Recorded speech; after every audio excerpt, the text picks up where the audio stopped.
नमस्कार, आपका स्वागत है। मैं मनीष शरण। आज हम अभिनेताओं से नेतागिरी के बारे में बातचीत करेंगे, नेताओं के बारे में बातचीत करेंगे कि आखिरकार जब करंट सिनेरियो में इतनी पॉलिटिक्स चल रही है, देश भर में नेता और नेतागिरी की चर्चा चल रही है, तो अभिनेता क्या सोचते हैं। इनकी हाल में एक नई फिल्म आने वाली है, काफी मंचे हुए कलाकार भी हैं। छत्तीसगढ़ी कलाकारों के साथ एक अच्छी बात यह है कि काफी आउटगोइंग पर्सनैलिटी वो होते हैं, फिल्टर नहीं करते, चीजों को फटाफट बताते हैं। उम्मीद ऐसा कर रहे हैं। मन कुरैशी हमारे साथ है। ये बताएं मन, कि जो करंट सिचुएशन है इस वक्त, जब चल रहा है, लोकसभा चुनाव चल रहे हैं, इससे पहले विधानसभा भी देखे, कुछ आप में के तो जो अभिनेता है वो नेता भी बन गए हैं। क्या लग रहा है कि कितना सेटिस्फाई है ये पॉलिटिक्स छत्तीसगढ़ का। पॉलिटिक्स एक ऐसा सब्जेक्ट है या एक ऐसा पार्ट है जिसमें आप किसी को सेटिस्फाई नहीं कर सकते। अगर आप खराब करोगे तो भी खराब हो, आप अच्छा भी कर रहे हो तो भी आप खराब हो। मुझे लगता है ये बहुत ही रिस्की बिजनेस है, हमारे फिल्म से भी ज्यादा रिस्की बिजनेस है। मान लेते हैं कि खराब और ज्यादा खराब के बीच का लोगों को चयन करना होता है, ये कितना कठिन हो जाता है। ये तो एकदम सही परिभाषा है ये कि अच्छा और खराब सिलेक्शन नहीं होता, इसमें खराब और ज्यादा खराब यही सिलेक्शन होता है। और भारत में यही सेलेक्ट करना पड़ रहा है, क्योंकि आप कहीं पे भी देखो, किसी भी पार्टी में देख लो, आप कोई भी चेहरा देख लो, आप तो कहीं ना कहीं कुछ लोगों को छोड़कर कहीं ना कहीं सारी मैक्सिमम चीजें विवादित है। तो ये सही परिभाषा है कि खराब और ज्यादा खराब में से हमको थोड़ा कम खराब चुनने का मौका मिलता है। चलिए, हम कम खराब जानना चाहते हैं आपसे, कौन है कम खराब। ना ये ऐसा बोल नहीं सकते कम खराब। देखो, हमारा कोई ओपिनियन इस चीज के लिए नहीं है। हम जिसके काम के बारे में जानते हैं, किसी भी पार्टी का हो, हम जिसके काम के बारे में जानते हैं, अगर वो भ्रष्टाचारी है तो हमारे ज्यादा खराब है, और जिसके बारे में जानते हो लगता है कि कम भ्रष्टाचारी, तो हमारे लिए वो कम खराब है। लेकिन इतना है कि अमन के लिए कौन कम खराब है। मेरे लिए ऐसा कुछ नहीं है। जब मैं वोट डालने जाता हूं तो मेरे दिमाग में कोई पार्टी नहीं रहती, क्योंकि मैं बहुत ही न्यूट्रल और बहुत ही निष्पक्ष आदमी हूँ। मेरे को जो मैं रीड करके जाता हूँ कि वाकई में उसकी, अब कोई तो छवि सबकी रहती ना, जैसे हम लोगों की भी एक छवि रहती। वो दर्शक हमारी फिल्म हमारी छवि के कारण देखने जाते हैं, ये अच्छा काम करता है या बुरा काम दिखता है, ये कैसा दिखता है, कैसा क्या है इसका। जस्ट लाइक हम लोग भी जब वोट खैर, डालने जाते ये हैं तो ऐसे ही अभिनेता जाते है, काफी न्यूट्रल जवाब दिया है। मंझे हुए, जैसा कि बताया कि मंझे हुए अभिनेता हैं। युवाओं से ज्यादा क्लीन जो है सोच रखने की उम्मीद रखते हैं हम। युवा अभिनेता, हम सोच रहे हैं कि यूट्यूब में शायद आप ट्रेंडिंग में हो, अभी ज्यादा आपका वीडियो देख रहे हैं। यूथ जो आपको फॉलो करते हैं, उनकी एक बड़ी समस्या है बेरोजगारी। आपके फिल्म का सब्जेक्ट भी इसी तरह का रहता है। क्या लग रहा है, कौन सी राजनीतिक दल जो है वो ज्यादा बेहतर काम कर रही है यूथ के लिए। जैसे कि मन भाई ने बताया, ऐसा कोई भी एक पर्टिकुलर राजनीतिक दल है नहीं कि कोई एक अच्छा काम कर रहा है या कोई बुरा काम कर रहा है। हर जगह कोई जगह हर जहाँ पे पॉजिटिव है वहाँ नेगेटिव भी है। चलो नामजद पूछ लेते हैं, क्योंकि अब तो हमको पता चल गया कि आप लोग गोलमोल जवाब दोगे। मोदी और राहुल गांधी। देखिए, कुछ कुछ जगह मोदी जी बहुत अच्छे हैं, कुछ कुछ जगह राहुल गांधी जी बहुत अच्छे हैं। ठीक है, तो अब हर इंसान का अपना पर्सपेक्टिव होता है कि मुझे क्या चाहिए। तो जिसको कुछ लोगों को मोदी जी दे रहे हैं वो मोदी जी अच्छा है, जिसको जो राहुल गांधी जिसको दे रहे हैं उसके राहुल गांधी अच्छा है। लेकिन 400 पार का नारा लग रहा है, इधर ये बोल रहे हैं कि हम संविधान नहीं बदलने देंगे, और अभी चुनाव भी हो रहे हैं, आप भी वोटिंग डालते हैं। निश्चित तौर पे किसी न किसी जगह पे तो बटन दबाते हैं, हो सकता है शायद नोटा में भी दबाते हो। इस शहर में जहां हम चर्चा कर रहे हैं, 4100 से करीब ज्यादा लोग हैं जिन्होंने नोटा दबाया हुआ है। ऐसे ही लोग हैं जिन्होंने को जो है बहुत न्यूट्रल रहते हैं, सारी चीजें समझते हैं, और कभी कभी इतने ज्यादा निराश रहते हैं कि नोटा जाके दबा आते हैं। आपके साथ ऐसा हुआ है क्या। मैं अभी तक एक बार भी वोट नहीं दी हूँ। मेरा उम्र ही कम है अभी। Oh my God. अगले साल देंगे। तो ये बड़ी अच्छी बात हो गई। मान लो कि आपको मौका मिला, जब भी आप वोट करेंगे, क्या सोच के करेंगे। वही कि हमारी फैमिली किसको सपोर्ट करती है, उनके क्या विचारधारा है, वो क्या क्या चीज़ को देखते हैं नज़रिए से, और लोगों का कि हर नेता जो भी अपने भाषण वगैरह देते हैं या जो भी उनका स्कीम वगैरह निकलता है, तो हमें जिस तरह से सही लगेगा, जो भी डिसीजन हम लेंगे वो हम देंगे। एक सवाल है जो नॉर्मली जो है यूथ पूछना चाहता है अपने लोगों से। राहुल गांधी एक यंग लीडर हैं, ऐसा कहते हैं, इत्तेफाक रखते हैं इस बात से। यंग होंगे तो यंग लीडर है, बाद में एज बढ़ेगा तो वो ओल्ड लीडर हो जाएंगे। अभी 56 साल के हैं। हाँ, 56 साल का कोई लीडर जो है वो कैसे यंग हो सकता है। वो बोलने वाले जाने, हम क्या जाने। हम तो नहीं बोलते यंग है कि ओल्ड है, वो नेता है, अपने मन का काम करते हैं, वो उन्हें जैसा समझ आता है जी। तो ये अभिनेता है जो नेताओं से ज्यादा धूर्त और चालाक है, इसलिए जल्दी से वो बात नहीं बोलते जो दिल में रहती है। कुछ ऐसी बात विवाद हो जाएगा जी। बोल देंगे तो विवाद हो जाएगा। तो विवाद होगा तो फिर क्या होगा, आखिरकार पब्लिसिटी मिलेगी। नहीं, पब्लिसिटी ऐसी नहीं चाहिए सर। हम लोग हम एक्टर्स हैं और हम लोग बहुत मेहनत खाते हैं। मतलब हम अच्छा काम करेंगे तो ही हमको तारीफ चाहिए, और जब हम कोई बुरी फिल्म कर लेते हैं ना, तो आज तो सच बता रहा हूँ, हम प्रमोशन करने पे नहीं जाते क्योंकि हमको मालूम है कि हमने बुरा काम किया है और गलती से हमने बुरी फिल्म सेलेक्ट कर लिया है। तो मान हम लो लोग विवाद हो बहुत गया, straight लोग हैं। आपने कुछ ऐसी बात बोली जो सच के बहुत करीब है और विवाद हो गया, फिर क्या रिस्क है। आपने तो सच ही बोला ना। सर जो सच है ना वो सभी लोग जानते हैं। वो सबके लिए सच अलग अलग है। मेरे लिए सच अलग है, आपके लिए सच अलग है, इनके लिए सब सच तो सबके लिए अलग है। चलो आपका सच बताओ, क्या है पॉलिटिक्स के में आपका सच। मेरा सच किस एंगल से? किसी भी एंगल से, आप तो वोट डालते हो, वोटर्स भी हो, अभिनेता भी हो, क्या लग रहा है कि कितना अच्छा है। आप अपने देश की पॉलिटिक्स को, अपने स्टेट की पॉलिटिक्स को कंपेयर करते हैं किसी और जगह से, तो क्या मिलता है। नहीं, जहाँ तक मुझे मेरे स्टेट का चीज़ें बताने की बात है, तो जहाँ कुछ कुछ चीज़ें अच्छी हुई हैं, कुछ कुछ चीज़ें खराब हैं। खराब वाला बताओ। खराब वाला तो ऐसा नहीं बोल सकते डायरेक्ट में कि ये, बट न्यूट्रल। मान लो कि बोल दिया डायरेक्ट में, तो क्या होगा। डायरेक्ट में बोल दिए तो बहुत कुछ हो जाएगा, जो कि हम करना नहीं चाहते। मेरी पे कमेंट बॉक्स में अगर किसी के लिए अच्छे बोले हमने, तो फिर उनके ऑपोजिशन वाले का। राजनीति बारे में देखिए, इस फिल्म के डायरेक्टर भी हमारे साथ है सतीश जी, काफी फिल्म बनाते हैं। अभिनेताओं से तो हम नेतागिरी की बात कर ही रहे थे, डायरेक्टर भी क्या है कि बिजनेस का, धंधे की बात समझता है। छत्तीसगढ़ी जो है पॉलिटिक्स है, राजनीति में क्या कहना चाहते हैं आप। मैं कहता हूँ कि छत्तीसगढ़ की जो राजनीति है, ऐसी राजनीति मतलब इतने सभ्य और शरीफ नेता पूरे हिंदुस्तान में नहीं है। कुछ चौंकाने वाला बात बोल रहे हैं। यहाँ पे जो इवेंट हुए हैं, चाहे वो धार्मिक हिंसा हो, चाहे वो गला काट की हत्या हो, चाहे आपराधिक मामला हो, आपका अपना स्टेट छत्तीसगढ़ टॉप 3 स्टेट में है जहाँ डोमेस्टिक वायलेंस होते हैं महिलाओं के खिलाफ। आप फिल्म बनाते हैं उसी सब्जेक्ट में, फिर बोल रहे हैं। मैं बिल्कुल बोल रहा हूँ, क्योंकि अगर जिस तरह के डोमेस्टिक वायलेंस जो दूसरे स्टेट्स में होते हैं, जिस तरह आपका अपना स्टेट टॉप 3 में है। बिल्कुल करप्शन हमारे छत्तीसगढ़ में देखिए, नेता है तो करप्शन तो होगा। फंस गए सतीश जी, दोनों ही बात अलग हो सकती है। नहीं, करप्शन यहाँ सबसे ज्यादा कम। यहाँ नेता जो है करप्ट तो है, लेकिन गुंडे नहीं है। दूसरे स्टेट्स में आप जाकर के देखिए, यूपी बिहार के जो नेता जिस तरह से राजनीति में गुंडागिरी को ले आए ना, यहाँ पर इस तरह से यहाँ भी चल रहा है बुलडोजर। इसी शहर में बुलडोजर रैली निकाली थी, बुलडोजर वाले बाबा की बहुत पूछ परख होती है। कभी की जरूरत पड़ती है ऐसे जो आपराधिक तत्वों को कंट्रोल करने में, वो बुलडोजर भी चलाना पड़ता है। थोड़ा गुंडा स्टेट बन रहा है। नहीं, बिल्कुल नहीं है, बिल्कुल। मैं दूसरे स्टेट से तुलना कीजिए तो छत्तीसगढ़ थोड़ा कम है, बहुत कम है, थोड़ा कम है। चलो सतीश जैन साहब से जानते हैं कि आपकी फिल्म इंडस्ट्री में कहा जा रहा है कि एक जो है इंडस्ट्री डेवलप करेंगे आपके लिए जब शूटिंग वगैरह करते हैं, तो फिल्म सिटी वो अभी तक कचरे की पेटी में है प्रपोजल। अब वो हमारा दुर्भाग्य है। आपने अच्छा सरकार बोला, फिर 15 साल वो रहे, फिर 5 साल ये रहे। नहीं, हमारा दुर्भाग्य भी है। और जो मैं एक्चुअली फिल्म सिटी के ना मैं अगेंस्ट हूँ। ये हंस रहा है बाजू वाला आपकी जवाब सुन के। फिल्म सिटी के मैं अगेंस्ट भी हूँ। अगेंस्ट भी है। अगेंस्ट हूँ मैं, इसलिए नहीं चाहता फिल्म सिटी, क्योंकि जो सरकार अगर फिल्म सिटी बनाएंगी उसमें लाखों करोड़ों खर्चे करेंगे वो लोग, लेकिन उसकी देखभाल नहीं कर पाएंगे। वो फ्री। ओडिशा और तमिलनाडु के बारे में क्या बोलते हैं, उधर तो है। बिल्कुल।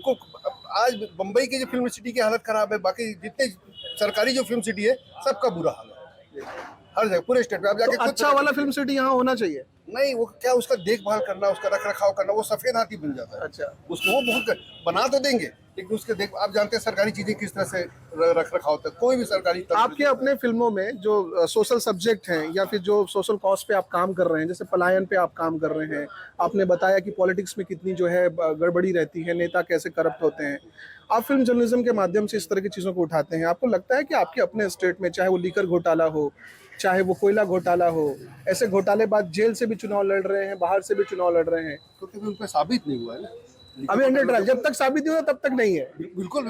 हमारा देश का कानून कहता है, हमारे देश का संविधान कहता है। अभी आपका जो युवा अभिनेता वो बोल रहा था कि हमको खराब और ज्यादा खराब के बीच चयन करना होता है, ये बात के सच में इत्तेफाक रखते हैं क्या।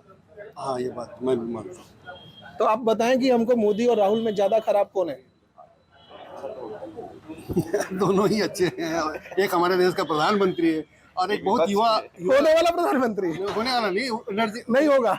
नहीं, हो भी सकता है, बन सकता, क्यों नहीं। संभावना, राजनीति जो है ना संभावनाओं का गणित है, तो संभावनाएं हैं, वो भी प्रधानमंत्री बन सकते हैं। और वो हमारे देश के माननीय प्रधानमंत्री हैं, वो भी वो जो लड़का है वो भी बहुत एनर्जी ऊर्जा से भरा हुआ। क्यों दिक्कत होती है, जुबान लड़खड़ाती क्यों है, जब आप जैसे लोग जो काफी। आप क्यों चाहते हैं कि आपके मन में है जो वो हमारे मुंह में भर दे क्यों चाहते हैं? मान लो कि हमारे आपके मन में जो आपके हम मन वही का कहेंगे बता ना। दीजिए। हमारे मन का यही कह रहा हूँ कि भाई एक बहुत अच्छे प्रधानमंत्री है, और दूसरा जो लड़का वो बहुत राहुल गांधी, वो बहुत युवा बढ़िया- नेता है क्या? युवा, बिल्कुल युवा नेता है। 56 साल का साहब, कैसे युवा है? 56 साल का तो एक आदमी का 56 का सीना है, तो दूसरा 56 साल का भी 56 साल का युवा नहीं होता, इससे पूछ रहा हूँ 56 साल का युवा होता है क्या? कितने बिल्कुल। साल का होता है युवा? 56 साल का तो नहीं होता होगा। रहता है, होता है। जितना भी बूढ़ा हो जाए लेकिन जवान रहता है। अरे सिविलियन का बहुत मजेदार बात है। नेताओं ने तो अपनी बात बताई, अभिनेताओं ने तो अपनी बात बताई, आम लोगों ने भी बताया कि शेर कितना भी बूढ़ा हो जाए काफी जो है युवा ही रहता है। अच्छा ये बताएं कि अभी जब चल रहा है, सरकार बदल रही है, अब देख रहे हैं कि आपके पास 11 लोकसभा सीट है, उसमें से सभी जीतेंगे ऐसा बीजेपी दावा करती है, इस दावे में कितनी सच्चाई है? अभी हो सकता है कि एक दो सीट कांग्रेस को भी जाए, जरूरी नहीं कि सारी की सारी सीट बीजेपी को जाए इस बार। साय वर्सेस भूपेश, कौन सा ज्यादा आपको अच्छा सीएम लगता है? अभी तो देखिए साय जी जो उनका भी काम अभी देख रहे हैं, अभी तो 5 ही महीना हुआ है ना उनको काम करते हुए। अब भूपेश जी कार्यकाल देख चुके हैं, बहुत अच्छे चीफ मिनिस्टर थे, उन्होंने बहुत अच्छा काम किया है। उसके पहले रमन सिंह जी ने भी अच्छा काम किया है, और उसके पहले जोगी जी ने भी बहुत अच्छा काम किया। ये सारे जितने सीएम लोगों के नाम ले रहे हैं, इन सीएम लोगों को जो है इनका काम अच्छा था, फिर भी लोगों ने, जनता ने नकारा। कुछ लोगों को तो इतनी बुरी तरीके से साइड लाइन किया हुआ कि अब उनकी नाम की चर्चा तक नहीं हो रही है। हम पिछले वाले के सीएम के बारे में बोल रहे हैं, रमन सिंह के बारे में।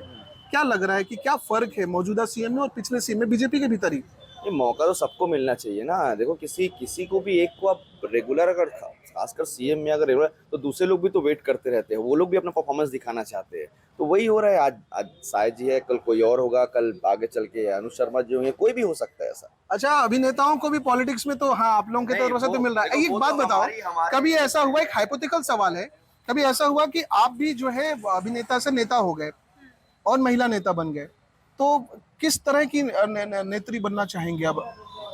देखो, मैं खराब नेत्री बनना चाहूंगी ऐसा तो कोई भी नहीं कहेगा। बिल्कुल, मैं अपने तरफ से जितना हो सके अच्छा काम करने की कोशिश करूंगी। तो किसको आदर्श के रूप में रखेंगे अगर आप बन रहे हैं तो? निर्मला सीतारमण, इधर दूसरे लोग? मैं अपनी मम्मी को आदर्श रख के करूंगी। और इसे जो रेगुलर पॉलिटिक्स है, प्रोफेशनल, उन लोगों को देखा जाएगा आगे। हाइपोथेटिकल सवाल है तो वही हाइपोथेटिकल पे आंसर भी है कि देखा जाएगा जो अच्छा लगेगा। बहुत डिप्लोमेटिक लोग हैं दो अभिनेता जो हैं, काफी चालाक लोग हैं। ये बताओ यार, युवाओं की समस्या रहती है, ये बताओ कि ये जो राहुल गांधी बोल रहे हैं कि जैसे हमारी सरकार अगर बनती है, हम जो है आर्मी में भर्ती जो अग्निवीर है उसको रद्द करेंगे। ले देखिए, एक रोजगार तो मिलने का जुगाड़ लग रहा था, उसको भी रद्द कर देंगे बोला। रोजगार बड़ी समस्या है, आपको भी जो है संघर्ष करना पड़ता होगा रोजगार के लिए, आपके भाई बहन और दूसरे लोगों को भी। क्या लग रहा है कि इस पे क्या स्टैंड होना चाहिए सरकार का, स्टेट और केंद्र का? देखिए, ऐसे संघर्ष की बात करें तो मेरे परिवार में तो फिलहाल ऐसे किसी को संघर्ष करना नहीं पड़ रहा है। मेरा मानना है कि अगर कोई अच्छा काम करता है या कोई अच्छा अपने दिल से कोई भी उनका एजुकेशन अच्छा है, चीज़ें अच्छी करता है, मेहनत करता है, तो उनको रोज़गार मिल जाता है। ये जो सरकारी नौकरियां निकलती हैं, उनके परिणाम समय पे नहीं आते हैं, बाद में विवादित हो जाता है, कोर्ट कचहरी तक हो जाता है, एज निकल जाता है। देखिए, आप अभिनेता हैं, मैं जान रहा हूं कि गोल गोल जवाब दिया जा सकता है, लेकिन मैं फिर भी चाहता हूं कि जेन्युइन रिएक्शन निकल के आए, क्योंकि अभी जब आप बोल रहे हैं तो काफी लोग सुनेंगे, देखेंगे आपको, आपकी अपनी भी छवि जो है इस वक्त जो है आंकी जाएगी। तो कम से कम इतनी बातें तो बताएं कि समस्याएं जो यूथ को आ रही है रोजगार के अकॉर्डिंग, वो कैसे देखते हैं उसको आप? ये देखिए, अगर समस्याएं दिख रही है, अगर समस्याएं हैं, क्योंकि मुझे पर्सनली मैं ज़्यादा राजनीति में उतना एक्टिव हूँ नहीं, तो मुझे इतना जानकारी नहीं है। लेकिन अगर समस्याएं हैं तो इसका समाधान ज़रूर होना चाहिए और सभी पॉलिटिकल पार्टी को मिलकर इसका समाधान करना कौन चाहिए। से पार्टी के पास अभी जो है आपको हल दिखता है, बीजेपी और कांग्रेस? देखिए, जैसा कि मैंने कहा कि मैं उतना पॉलिटिकली एक्टिव नहीं हूं, तो मुझे उतनी जानकारी नहीं है। बट हाँ, अगर जो भी सरकार हमारी गवर्नमेंट में आती है, जो भी केंद्र में आती है या स्टेट में है, तो उनको ज़रूर इस चीज़ का ख्याल करना चाहिए और इसका जल्द से जल्द सॉल्यूशन निकालना चाहिए। और ये मुद्दा तो वैसे भी सालों से रहा है, चाहे सरकार किसी की भी रहे। हमारी जनसंख्या इतनी ज़्यादा है कि ये जो बेरोजगारी का मुद्दा, ये कब नहीं रहा है। आप 1980 में चले जाओ, 1990, 2000 में ये मुद्दा तो हमेशा ही रहा है और मेरे को लगता है कि हमेशा ही रहेगा। तो फिर जनसंख्या नियंत्रण के लिए काम क्यों नहीं किया? नहीं तो ये, या तो ये कीजिए, या तो फिर यूथ ही जो है अपनी एजुकेशन को इतना स्ट्रॉन्ग करे अपने एजुकेशन में कि उसको किसी से ना एजुकेशन मतलब उसको किसी से रोजगार मांगने की जरूरत ना पड़े, क्योंकि आपका एजुकेशन ही है जो आपको बचा सकता है। आपका नॉलेज, आपका ज्ञान ही है जो आपको बचा सकता है। उसके अलावा बोलोगे कि सिर्फ किसी पार्टियों से रोजगार की अपेक्षा की जाए, तो मेरे को लगता है कहीं ना कहीं हमारी भी विफलता है ये। मैं अब अगर सही अनुमान लगा रहा हूँ तो आप जो है माइनॉरिटीज से आते हैं, कुरैशी हैं, मैं ये सब चीज़ों में, मेरे लिए कोई ये सब चीज़ें मायने रखती है, और मैं किसी माइनॉरिटी, मेजोरिटी ये किसी मतलब मेरा जो नाम है वो सिर्फ मेरी एक पहचान के लिए और कुछ नहीं। बाकी मेरे को किसी भी चीज़ों में, किसी धार्मिक या किसी भी चीज़ों में कोई दिलचस्पी नहीं है। मैं बहुत ही न्यूट्रल हूँ और मेरा एक ही धर्म है, कलाकारी। उसके अलावा मेरा कोई धर्म नहीं है। जो माइनॉरिटीज की समस्या है, मान लें कि आप न्यूट्रल हैं, फिर भी जो माइनॉरिटीज की समस्या है, माइनॉरिटीज की भी जो मेजोरिटी है उसमें, मतलब सिर्फ मुसलमानों की, क्योंकि माइनॉरिटीज में तो जैन भी हैं, है ना जैन? मैं जैन नहीं हूँ, मैं तो कलार हूँ, छत्तीसगढ़ी है। अच्छा, तो जैन भी हैं और पंजाबी भी हैं और बाकी लोग भी हैं। तो लगता है कि जब बात चलती है अल्पसंख्यकों की तो सिर्फ मुसलमान जो है चर्चा का सब्जेक्ट होता है। आप भी उसी वर्ग से आते हैं, तो क्या लग रहा है ये जो माइनॉरिटीज का जो प्रॉब्लम है या पॉपुलेशन का प्रॉब्लम है, देश के प्रधानमंत्री बोल रहे हैं वो जिनके ज्यादा बच्चे होते हैं उनको जो है संपत्ति बांट दी जाएगी, क्या मतलब है इसका? मैं इन सब चीज़ों पे ज़्यादा बात नहीं करूँगा, क्योंकि मैं कहने का मतलब है कि मैंने बोला ना कि एजुकेशन, मैं अपने घर पे भी यही बात बोलता हूँ, मैं अपने रिश्तेदारों को भी यही बात बोलता हूँ कि आपको ये सारी चीज़ों से अगर ऊपर उठना है, आप एजुकेटेड होइए, आप डॉक्टर बनिए, इंजीनियर बनिए, वकील बनिए, ऐसी चीज़ें बनिए कि आपके ऊपर कोई किसी भी धर्म के लिए ही है। आज मान के चलो माइनॉरिटी की बात हो रही, कल अगर मेजोरिटी पे बात होने लग जाएगी तो हो तो कुछ भी सकता है। आप एजुकेटेड होइए, आप नए सोर्सेस खोजिए अपने रोजगार के लिए। आपके जेब में पैसा होगा, आपके अकाउंट में पैसा होगा, आपको इन सब चीज़ों से कोई मायने। आप कभी भी किसी बड़े बिजनेसमैन को देख लीजिए, जिनका बैंक बैलेंस अच्छा है, जो बढ़िया सुबह जाते हैं ऑफिस, अपना काम करके आते हैं, वो आप कभी उन लोगों को ये सब विवादित चीज़ों में पढ़ते हुए नहीं देखेंगे। इन सारी चीज़ों में वो लोग पढ़ते हैं जो वाकई में एकदम नॉन एजुकेटेड है, या जो अनपढ़ है, या बोल सकते हैं या वो बहुत ही नीचे तबके के, वही लोग पढ़ते हैं। आप अपनी एजुकेशन को स्ट्रॉन्ग कीजिए, सोर्स ऑफ इनकम खोजिए और कुछ ऐसा कीजिए कि आपको इन सब चीज़ों में पढ़ना ना पड़े, क्योंकि ये चीज़ें भारत में चलती रहेगी सर।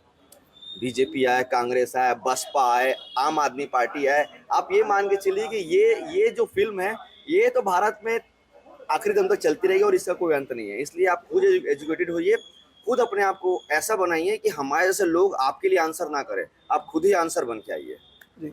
एक युवा था साजा जो है विधानसभा क्षेत्र में, उसका गला काट दिया गया क्योंकि वो कम्युनिटी विशेष से आता था। हो सकता है कि बाद में इसमें पिक्चर भी बन जाए, पिक्चर भी बन सकती है इस पे शायद, है ना? बनी एक फिल्म, बन गई, बीरनपुर फाइल्स नाम से एक फिल्म बनी है, बन गई फिल्म। तो लेकिन देखिए मैं एक बात बोलूँ आपको, इस तरह की घटनाएं है ना जो हो जाती है, हो गई है, तो ये अपराध है। अपराध का राजनीतिकरण नहीं होना चाहिए।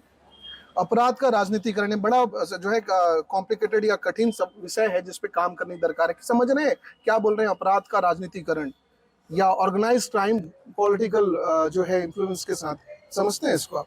जी बिल्कुल, मैं समझ रही हूँ। जैसे जो भी कर रहा है वो सबसे पहले तो एक इंसान ही है, और इसको जातिगत में हमने बांटा है, बहुत सालों से चलते आ रहा है। तो बिल्कुल अपराध करना ये नहीं होता कि आप इस धर्म के हो, उस धर्म के हो, या इसे आप सपोर्ट करते हो या दूसरी पार्टी को सपोर्ट करते हो। ये एक ह्यूमन टू ह्यूमन आता है। अगर आप जेन्युइन हैं, एक दूसरे के साथ बातचीत करते हैं, भले हम जिस भी वर्ग में आते हों, लेकिन एक इंसानियत होती है जो हर धर्म से या किसी भी पार्टी से ऊपर होती है। इंसानियत की बात कर रहे हैं, ऐसे अपराधों की संख्या जो है तेजी से बढ़ी है छत्तीसगढ़ में, चाहे झंडा विवाद हो, चाहे गला काटने का बात हो, और ऐसे लोग जो मॉब लिंचिंग या इस तरह के हिंसा का शिकार होते हैं उनको टिकट देकर बाकायदा चुनाव लड़ाया जाता है। कितनी गंभीर बात है। नहीं देखिए, अगर कोई अपराध है, अपराध कर रहा है और अपराध उसका साबित हो चुका है, तो ऐसा अगर उनको टिकट वगैरह मिल रहा है तो ये तो बिल्कुल गलत बात है। नहीं, ऐसे विक्टिम को, जिनके साथ इस तरह के अपराध होते हैं, उनको जो है टिकट देके साजा विधानसभा में साहू परिवार में, आप साहू हो ना, तो एक साहू जो है उनको टिकट दिया गया क्योंकि उनके बेटे की जो है लिंचिंग में एक तरह की जो है सांप्रदायिक हिंसा में जो है जान गई थी। वो चुनाव भी लड़े और जीत भी गए। देखिए, टिकट देने के पीछे एक्चुअल रीजन क्या यही है या इसके पीछे और कुछ रीजन है, वो तो मुझे या किसी को भी नहीं पता होगा। लोगों को जो सामने दिख रहा है कि इसके कारण टिकट दिया गया है, वो हमें भी दिख रहा है, पर इसके पीछे का एक्चुअल रीजन क्या है, क्यों दिया गया है, या उनका कुछ और राजनीतिक कुछ रहा हो। आपको क्या लगता है? मुझे तो कुछ भी नहीं लगता इस पे। ऐसा साहू, मैं जैसे कि इन्होंने कहा, साहू, बनिया, तेली, तेलुगु, ये सबसे हमें मतलब नहीं है। पहले इंसान बनिए, पहले अपना काम कीजिए, कर्तव्य कीजिए, साहू तो बाद में आ जाएंगे। थोड़ी चिंता होती है, लेकिन इस तरह की घटना जब आप देखते हैं आसपास हो रहा है आपके स्टेट में और आसपास जगह पे।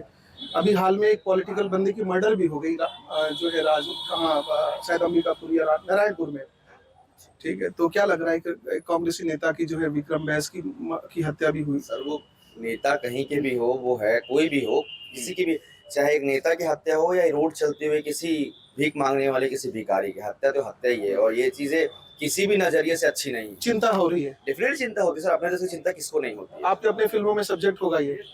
हाँ, हम पूरी कोशिश करते हैं कि अपने अपने माध्यम से जितना सामने रख सके। अभी छैया भुइयां आई है, छैया भुइयां में मैं बोला ना कि वो हमारा राज्य हो या कोई भी राज्य हो, भ्रष्टाचार किस सरकार में नहीं है। वो तो मैं आपको बोला ना, कोई भी सरकार में भ्रष्टाचार तो है, क्योंकि पैसे के बिना तो ये सब चीजें होनी नहीं है। तो हमने वो उसको बहुत अच्छे से प्रेजेंट किया है। जब आप फिल्म देखेंगे आपको लगेगा कि हाँ, ये चीजें होती है हमारे। आपकी फिल्मों में भ्रष्टाचार है, पैसा है, राजनीति है, हत्याएं हैं, सोशल सब्जेक्ट है, पलायन जैसे सब्जेक्ट में आप काम कर रहे हैं, ये भी चिंता करते हैं उस विषय में। आप अपने स्टेट को जो हिंदी भाषी राज्य है उसमें से देखा जाए तो कहाँ खड़ा पाते हैं, कितनी चिंता होती है इसको लेकर? मुझे लगता है कि दूसरे स्टेट्स की तुलना में मैं पूरे हिंदुस्तान में घूमा हूँ, मेरा जो स्टेट है छत्तीसगढ़, ये काफ़ी हद तक शांत है। शांत मतलब यहाँ पर ज़्यादातर लोग शांति प्रिय लोग। फिर इसकी शांति बिगाड़ कौन रहा है? ये 2-4 घटनाएं होती हैं, उसको आप लोग इतना उठा देते हैं। मीडिया बिल्कुल बिल्कुल, आप लोग इसको देखिए, अपराध होते हैं, कहाँ नहीं होते अपराध। अपराधों को इतना ज़्यादा तूल नहीं देना चाहिए। हमारा छत्तीसगढ़ बोल रहा हूँ, मैंने सदियों से देख रहा हूँ, बहुत शांति प्रिय। कभी कभार क्यों नहीं हो भाई, इतने सारे लोग यहाँ रहते हैं, अलग अलग माइंडसेट के लोग रहते आपने हैं। कहा कि शांतिपूर्ण राज्य है और यहाँ की सौहार्द जो है बिगड़ रहा है, तो ये तो चिंता का विषय है। मान लो नहीं कि बिगड़ना चाहिए, नहीं बिगड़ना नहीं चाहिए। बिगड़ना चाहिए। हमारे छत्तीसगढ़ में बिल्कुल शांति प्रिय सौहार्द का है। गंगा जल कौन जिम्मेदार है इसके लिए? नहीं, इसके जिम्मेदार हम ही लोग हैं। हम ही लोग। सरकार नहीं? नहीं, सरकार को मैं कैसे दोष दे सकता हूँ अगर सरकार के मन में कोई बात ऐसी कोई चीज देखी नहीं है तो। हमारे लॉ एंड ऑर्डर वो मेंटेन करते हैं, कानून व्यवस्था उनके पास है, नेता पुलिस प्रशासन उनके पास है। लॉ एंड ऑर्डर की समस्या तब आती है जब बड़े दंगे हों। इस तरह की कोई चीज तो हुई नहीं है। आप बता दीजिए कहाँ पर दंगे हुए? कबीर धाम में नहीं, बिल्कुल नहीं। वो एक बार हुआ था ना, उसके बाद तो कहीं दुर्ग नहीं में, वो साजा में, हुआ। नहीं, वो दंगे नहीं। बिलासपुर में मस्जिद तोड़ा, नहीं वैसा वो कोई दंगे कहाँ हुए थे जैसे आप बताइए। मॉब लिंचिंग हुई यहाँ पे। मॉबलिंग की वो भी एक छोटी मोटी घटना है, उसको इतना ज्यादा आप लोग बढ़ा चढ़ा के बताएंगे तो लगता है कि छत्तीसगढ़ में हर जगह यही चीज हो रहा है। ऐसा नहीं है। तो ये बहुत मजेदार बात है। फिल्म से जुड़े लोग हैं जिन्होंने बताया कि मीडिया जो है बढ़ा चढ़ा के चीजों को बताती है, लेकिन चिंता उनको भी है जो चीजें हो रही हैं उससे वो भी वाकिफ है।